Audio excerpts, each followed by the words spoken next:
Hey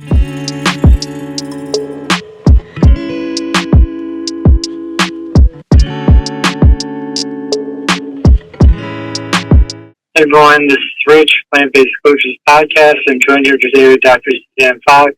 Hey, how are you? And we're honored to have Dr. Eric Walsh to our podcast. I first became aware of him actually I had a knee injury last year. It's actually right before Suzanne City with our other coaching friends. I actually fell on the ice, slipped on the ice, and ended up walking. And who did I run into but Dr. Walsh? And I was wearing my vegan sweatshirt at the time. Yeah. So I checked out the podcast he was on. I was really impressed with your knowledge about food addiction, and just your knowledge overall about the healthy benefits of plant-based diets.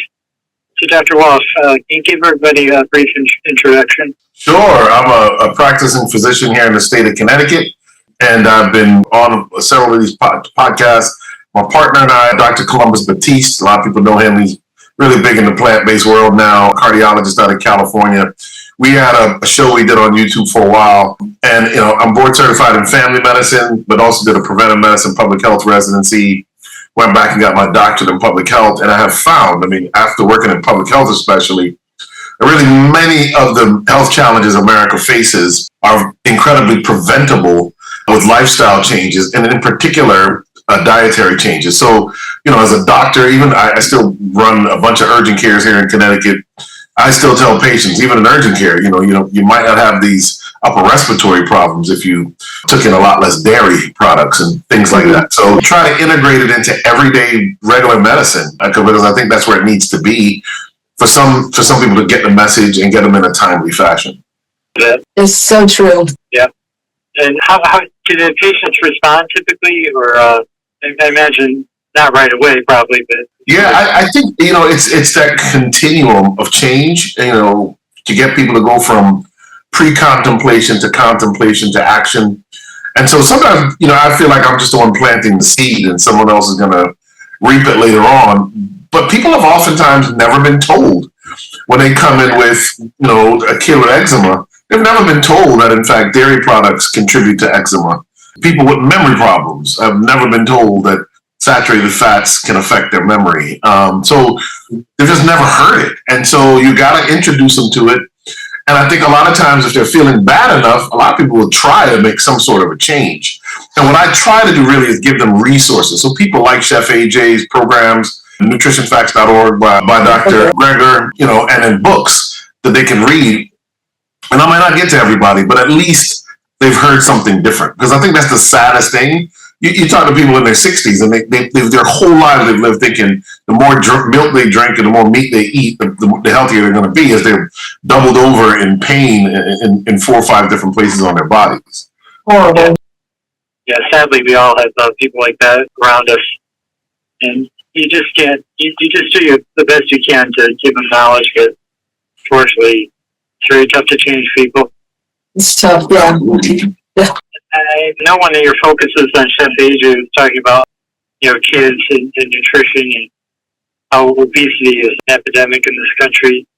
Do you still continuously see a lot of obesity in kids? Absolutely. Yeah, and I don't think that's going to go away until some very fundamental changes are made in the way we do nutrition and food marketing in this country. Healthy food availability. There's a lot of layers.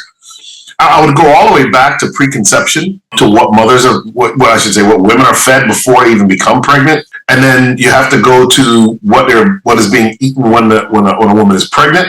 A lot of it, when you think about it, is heavily processed foods that really do cross the placenta and will directly affect the child, giving them a taste for those foods even before they're born. Back in the 80s, we kind of had a misnomer of the crack baby, and the mother did crack, the baby's going to come out addicted. I would argue that if you believe that, you got to believe the same thing about processed foods and junk foods. Yeah. And what we do is we tell mothers, you're pregnant, just eat whatever you want. Eat what makes you happy.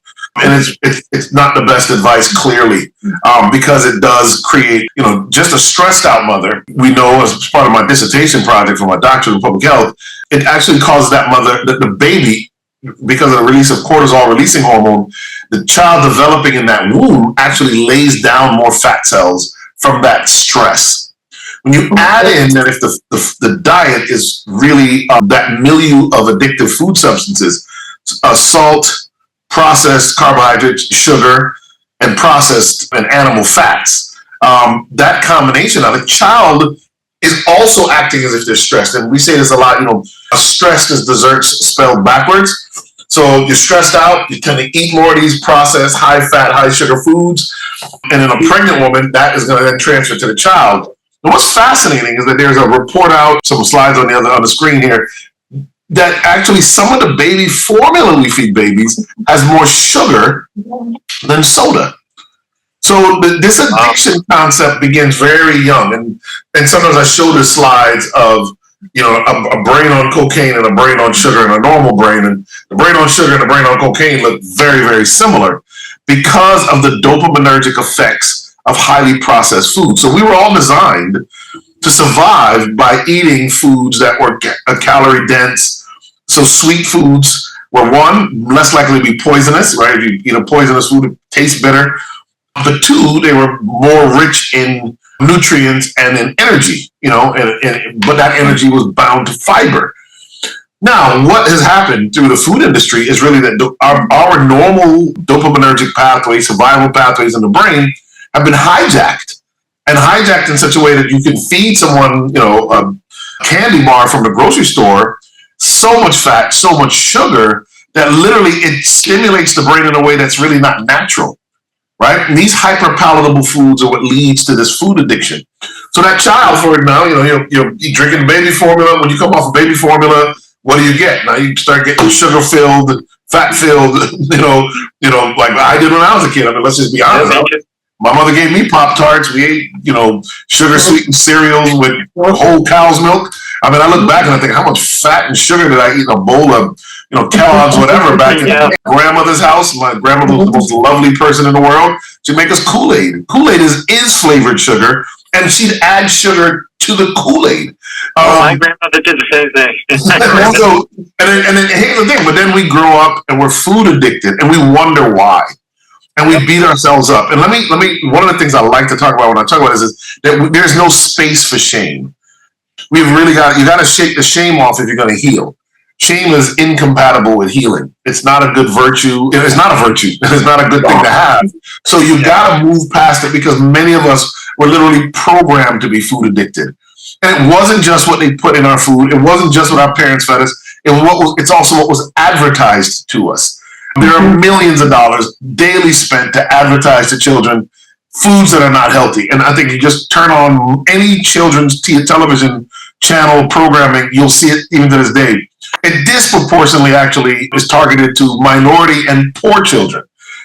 So you have it just starts to mushroom up when you begin to look at it. And one of the things I like to talk about is look at the public school lunch program over the last 50 years. We were poor when I was growing up. My mother was a single mother. We got the, government assisted school lunch program, whatever, that was. It was, I look back when I was like, hey, man, these guys really gave us like these bad chicken tenders, French fries, pizza, again, whole milk, chocolate milk even at school. And so when you think about it, and I want the people who listen to this to get this, we have been programmed. And it's not simply that you got to have the willpower to stop these things. You have to be deprogrammed, because one of the things that's happened is that the very nerve pathways in our brains have been manipulated for decades in many of us, and they run different, right? The boutins that help make the acetylcholine at the end of the nerves that help form habits, they've been formed in a milieu of these bad foods. So when you sit down to watch a movie, you want popcorn smothered in butter. Right? That's just what you've been trained to do. It's habit addiction. And so the real thing is, how do you then, detoxify? How do you deprogram away from these foods? And there are a few things that you have to do. One of them is you've got to move away from these processed foods. And so when people talk about being vegan, I'm working on a talk called Death by Veganism. I love that fact that we help animals, we save the environment, but veganism by itself has been also commercialized. And so now a lot of the foods, I went to Brooklyn, there was a vegan donut shop, amazing vegan donuts there, vegan ice cream parlor, vegan burger places. And there are a lot of comfort foods. And it's not that these, I don't want to discourage people from shifting off of meat because there's so many benefits just from shifting off of meat, but you still got to go to the whole food side of that. So if you have those foods as a treat, fine. But you've got, your daily food intake has to be the kind of food that's going to separate you away from the addiction and deprogram you. And that's the big step. That's the harder step, honestly. Yeah, I agree. Sure. Yeah. You were talking about you have to let go of shame. How do you do that? So there's a lot of ways. I honestly believe that the release of shame is a spiritual thing. And I think in a word, a lot of times we're devoid of spirituality. And I'm not going to push a religion. I would just say that you've got to really tap into something bigger than yourself. Shame. So guilt says I did something wrong.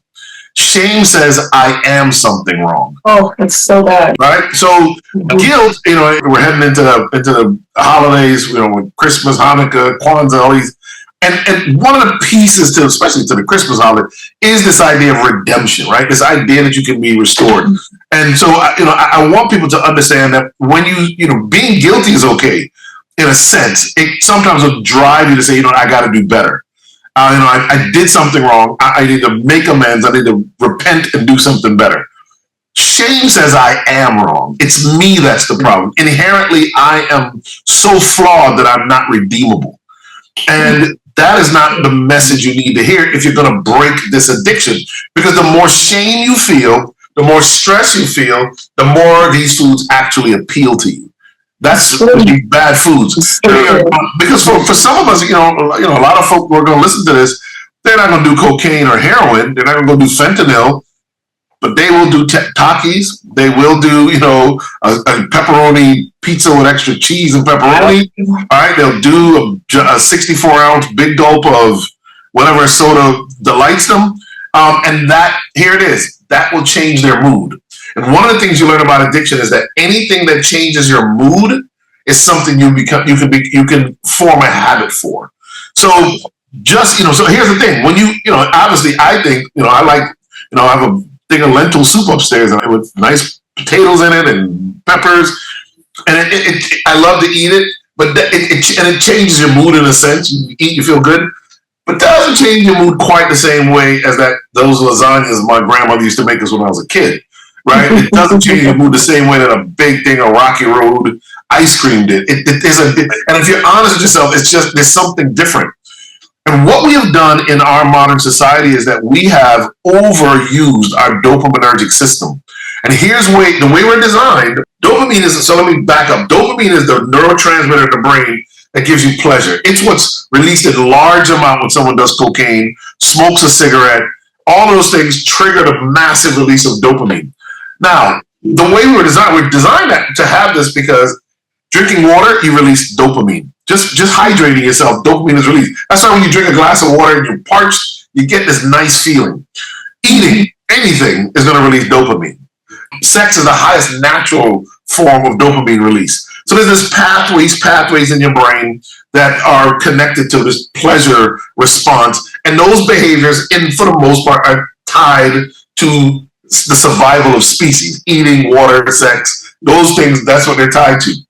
These systems have been hijacked. And so what happens is when you had Pop-Tarts all your life and TV on demand, games on your phone, all of these things, just when you get a text message on your phone and you hear it, there's a little release of dopamine at the excitement that you're going to read this text.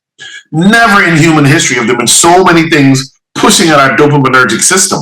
Even scrolling on social media is the same kind of addiction algorithm as gambling, right? Because you scroll until you hit something you like, and then you light up because, I found something I like. But you might have to scroll through 6 things you didn't like. That's kind of like That's true. Yeah. the slot machine at a casino. So what's happened is what our body naturally does is it begins to down-regulate the dopamine receptor, saying, look, we're getting too much of this stuff. Then it becomes harder and harder to get the same level of pleasure doing the things that you did to release dopamine. And I say all of that to say this.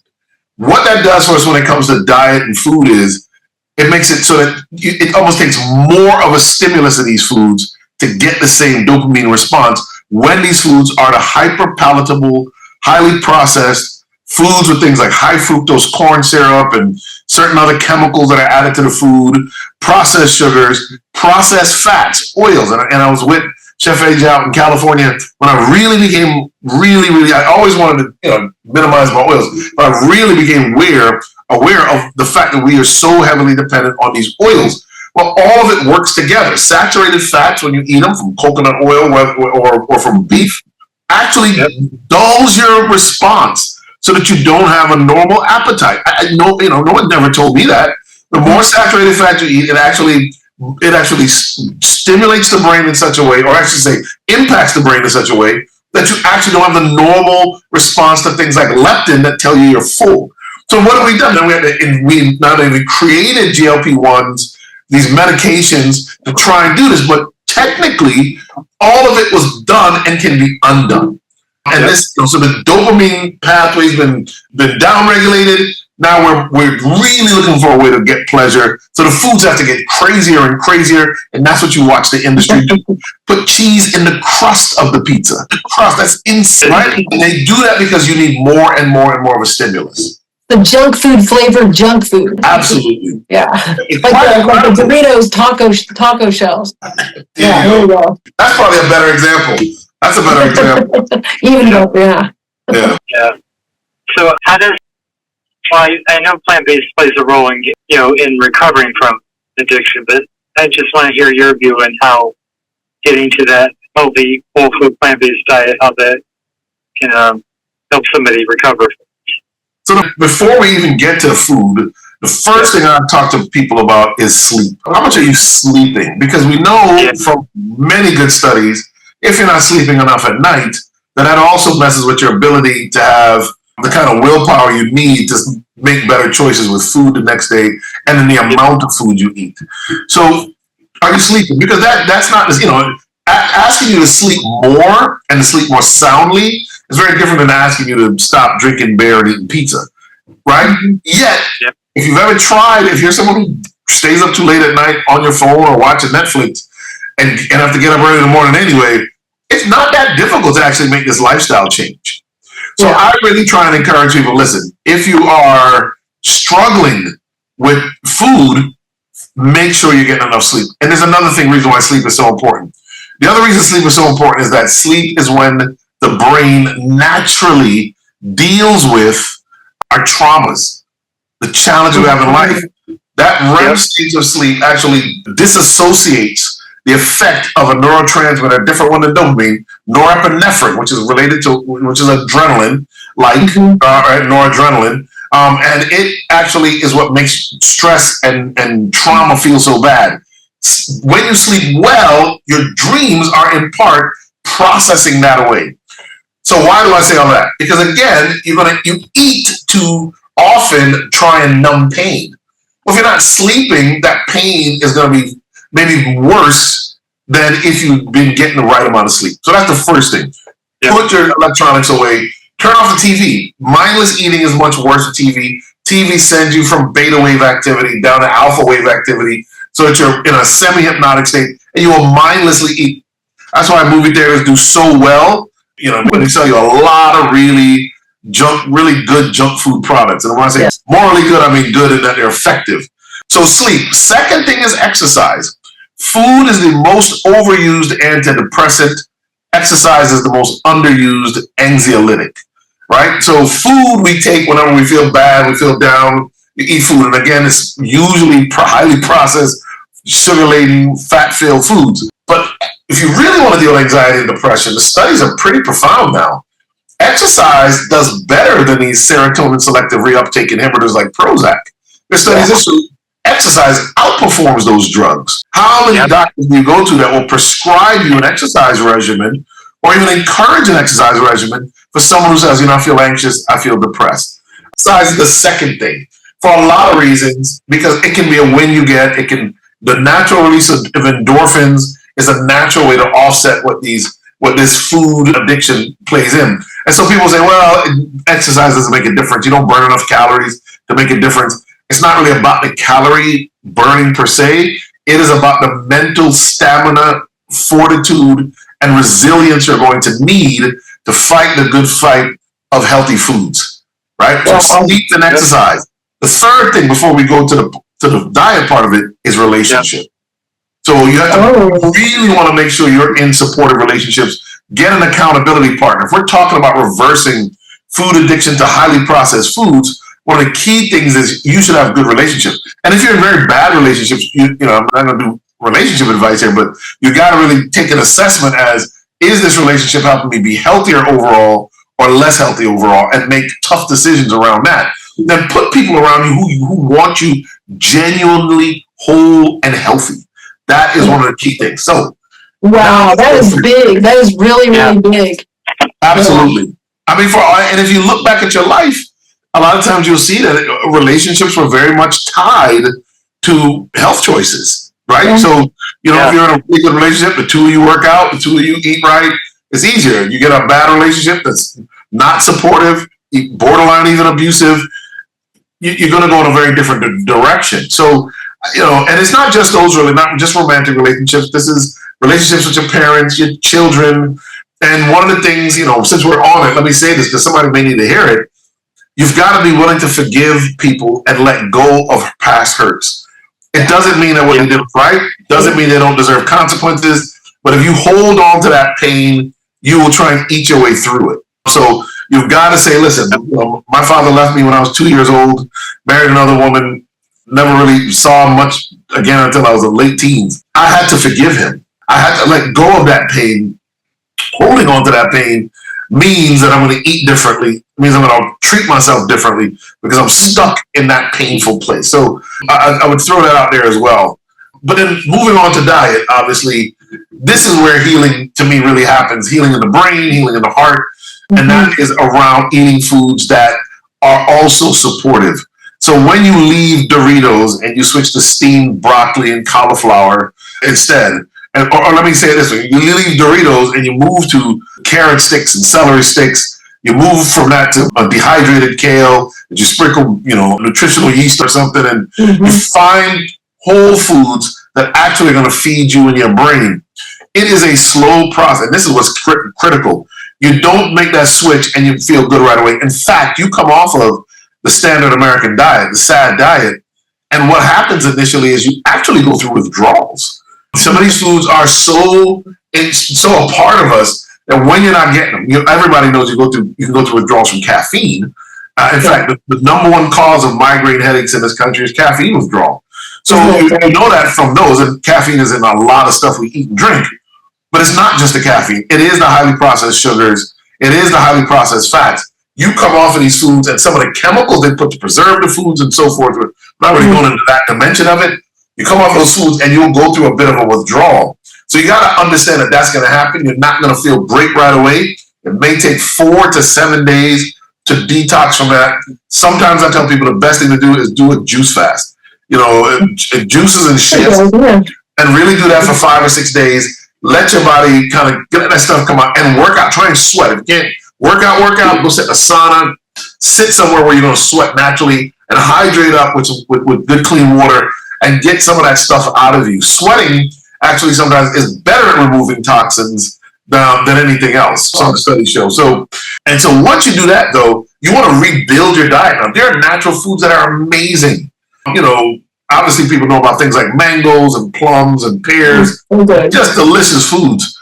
But try, you know, you go down to the Caribbean, they make all these great root foods, yams and potatoes, and so delicious. That are just amazing. Mushrooms that are also just amazing. Go to the Indian stores and look at the curries. Keep the ghee, the concentrated milk butter stuff they use, take that out of it, or don't use that. But the curries at the Thai restaurants, these things are, all these curries are antioxidants. They flavor up the food, they make it amazing, but they will help you to heal, help to turn down the inflammation that years of bad eating have caused, and get you back on the right track. Whole grain foods. Switch, you know, I encourage people around bread, switch to sprouted breads like Ezekiel 4:9 bread. You know, those are rich foods, full of fiber, very satiating for that reason. And you've just got to make that transition. And what you find if you get good cookbooks, and you guys can recommend some, I know Chef AJ has some, you really find recipes that will blow you mind. My wife makes an amazing dessert out of black beans. And she doesn't tell people when they come over that that's what it's made of. She has them eat it first. They're like, man, this is the best brownie I've ever had. I made those. It's fiber rich, no sugar, black bean based brownies. So that your dessert should actually have more fiber than your meal if you can pull that off, right? In the American way, we eat dessert for breakfast, waffles with whipped cream and syrup and stuff like that. We eat dessert for breakfast, then we eat dessert at the end of the day, and both of them are fiber void. Yeah. In America, and this really ties into the food addiction piece because of how fiber satiates. In America, our greatest malnutritious aspect of our diet is the lack of fiber, whole fiber. Yeah. I was talking to a patient, and they were told they have to switch their diet because they had some GI problem, and I guess they were told they need to eat more fiber. They went and bought a bottle of like Metamucil to drink. I said that's not going to work. The fiber has to be attached to all the other foods and all these other nutrients. And then she said they didn't tell me that. I said, okay, let me sit you down and show you what I mean, because that's how you're actually going to heal. You're going to heal because you drink Metamucil. You're going to heal because your diet is rich in fiber, and that is one of the key things to reversing food addiction. Feeding the gut microbiome healthy fiber so that you're producing these, some of the things that those healthy bacteria produce will actually help with appetite and obviously help with health overall. So the desserts should be high fiber as well to go back to it. And that's the kind of recipes you want to be able to find. Yeah. I think we might need that recipe that your wife makes the brownie. I was going to say, I found a similar recipe. And I've been making black bean brownies for like the past 3 or 4 years for work, and nobody ever can tell that they're made out of beef. that means you're doing it right then. You're doing it right. Exactly. There is another question, not to get political, but Suzanne and I both worry about, the upcoming administration and what's going to happen with not only the animal rights, but also our food and, food safety. And it seems like we might be going in the wrong direction. And I'm wondering what your thoughts are. This was a perplexing election in a lot of ways. And one of the places where I found it kind of oddly interesting is around health. Normally, and I'll be very politically neutral. I'm an independent. I'll try and stay neutral, but just state the facts. Yeah. Normally, the Democrats would be the ones for more regulation and theoretically healthier foods. But in this election, that flipped. Robert Kennedy Jr. switched sides, kind of, and you had people on the political right saying, "Look, we need to make America healthy again. Why are there so many chronic diseases?" Something that in my years of listening, I've never heard ever come from the right. And I think it actually helped affect the outcomes of this last election, because I think there are a lot of people who are saying, why are there all these diseases? Why are kids sicker? Why is everybody sicker? Now, but what I will say is this. I think we have to really kind of keep pushing, because it's not enough to say make America healthy again. I saw it, after I'm saying that, I saw a picture with Donald Trump and a lot of his people eating McDonald's on a plane. And I said, the two things just don't go together. So I'm hoping that there's better, some of the chemicals in our foods that aren't in the food. If you go to Australia or Canada or Europe, hopefully some of those foods come out, some of those chemicals come out and make us healthier. But if making us healthier, I'm waiting to see how they define that as an administration. They want to do to the food, our food, cash for the country. Like, what is the grocery store? What's going to change in products? Because some of these big food companies in America, they wield a lot of power.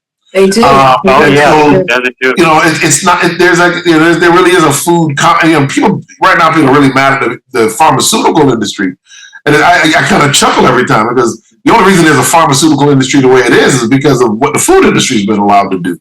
If you really want to get to the root problem, the pharmaceutical companies can make all the drugs they want. If people ate right, those drugs would just sit on a shelf.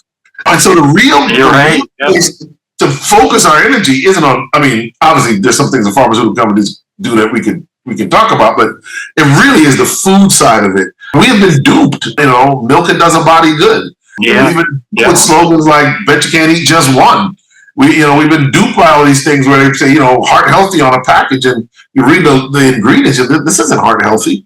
So we've been duped because these guys sell and make a whole lot of money. It's not a coincidence that when the tobacco industry got in trouble and got sued, that they bought up food companies and began to apply the very tactics they used to get everyone addicted to cigarettes, to get addicted to processed foods. That's not a coincidence.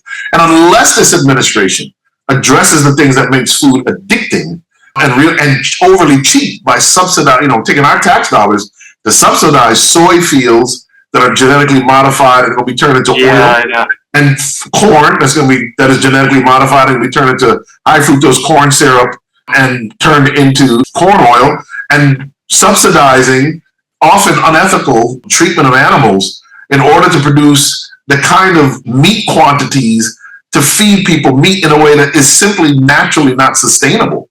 If you look at around the world throughout history, most of the people in the world who did eat meat, I mean, it was something they ate at festivals and at celebrations a few times a year. There was no way you were going to eat meat 3 times a day. They killed every animal for every forest anywhere near that village, all right, in order to keep that kind of a habit up. But we've had to create a system, and that's why the system has to be unethical. That's why they have to be pumped with hormones. That's why cows are pregnant 80% of the time to produce the milk that we drink, and the estrogen that we then consume with that milk.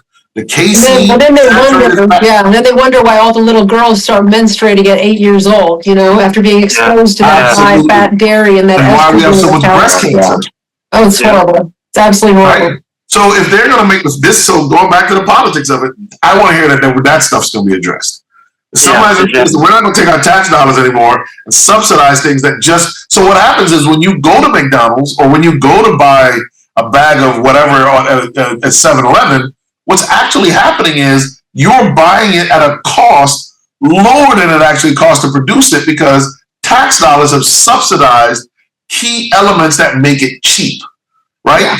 So now you're not really paying the actual cost for that bag of Takis or whatever, whatever that processed food is. You're paying subsidized price, but here's the kicker. You wind up paying back the system the money 10 years, 20, 30 years later when you're sick. And now the medical, industrial, pharmaceutical industry, they all kick in and start to absorb all of your money. So or absorb our tax money if you have government insurance. So if you don't address that stuff, you're not really gonna make America healthy again.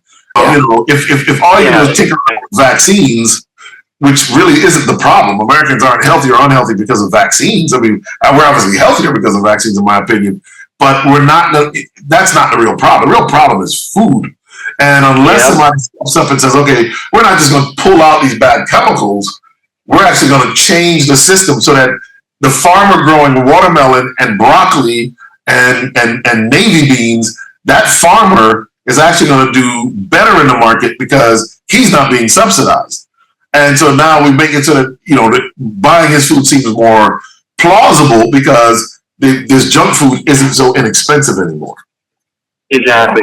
Yeah, I actually have to wrap this up soon, but I do want to ask you to come back for part 2 sometime, because I love your knowledge, and this is just what our audience needs.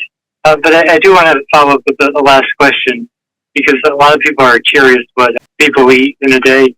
If you don't mind sharing, especially as you're a busy doctor, I imagine you bring your food with you. If you don't mind sharing what you eat today. So on a typical day, when I'm good, I get up early, I go work out, and then my wife makes me a shake she puts all kinds of good stuff into my shakes, fruits, vegetables. I put white button mushroom powder in those shakes. There's some other things she adds. I actually don't know all of them. I just drink some. That's usually the first thing I get. The next thing I eat is my mother-in-law makes really good lentil soups and other vegetable soups. I'm really a soup guy. Soup is filling. So good, soup is easy to carry. You put 2 slices of Ezekiel 4-9 bread in a bag with a bowl of soup, and it's an amazing quick lunch that you can eat anywhere. And at dinner, we usually do big salad and as much salad as possible is the rule. And I like cooked greens, so I get that from Dr. Joel Furman. Salad, cooked greens, tofu or mushrooms as a quote-unquote protein, and then lots of beans. So I really like beans. I'll have beans with dinner. I put beans on my salad. We cook the beans. I use them as salad dressing. I put them on my salad. Salsa. And so it turns like a Mexican salad, and that's what I'll eat for my salad. So typically that's it. I know my mother-in-law makes very whole grain pizza crust with lots of different grains that most people don't even know about. She puts them in pizza, adds flax seeds and stuff to it. So tonight, that's what I think we're going to do that with the kids. Everybody's here for the holidays. So we'll probably do that on pizza instead of, ordering pizza out where the flour is just white flour that's not healthy and there's no real good vegetables on top. Yeah. So that's the kind of stuff that we do. And of course, don't want to forget those black bean brownies. We'll have those Christmas Day. I love those. I love those. Definitely. And nobody can tell, honestly. Every time I use it to somebody, they have no idea it's healthy. No idea. Yeah. Dr. Walsh, I really appreciate this, and I'll probably post it a couple weeks, but maybe I could reach out, in the new year, maybe around February or something, and I'd love to do a part 2. Absolutely. Especially as we start to hear more about what they're going to do in the next administration. Maybe we could talk about, some good news or bad news. We'll find out. Well, the one thing I encourage everybody is don't stress over changes in government. It's not good for your health.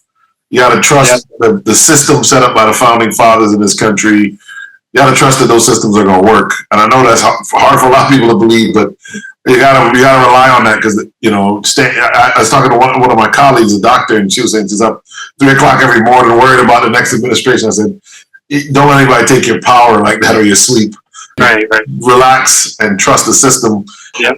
Because the system will work. It was designed very well.